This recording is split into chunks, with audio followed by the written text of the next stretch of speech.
Call me.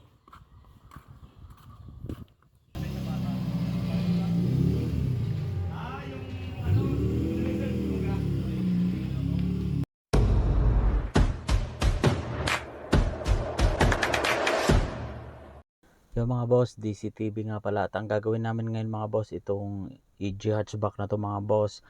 Magpapalit kami ng pinto mga boss. Tatanggalin yung stock at magpapagaan si boss.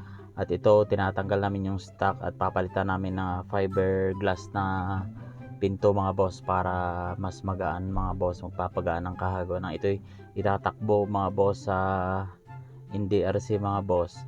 At ayan, natanggal na yung stock mga boss. Kailangan talaga dalawa ang magbuhat nyan. Sobrang bigat talaga ng stock ng pinto ng hatchback.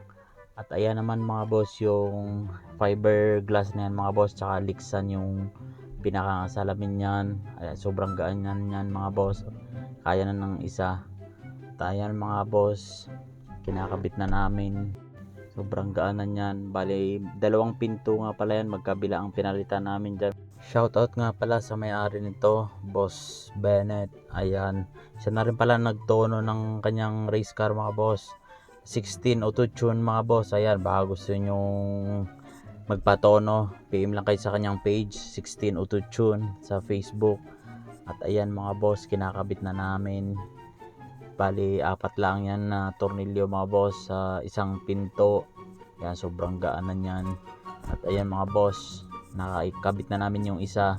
Tapos yung kabila naman, ayan, naikabit ko na at kinabitan din namin to ng ram air. Ayan mga boss, maraming salamat sa suporta. Sa susunod ulit.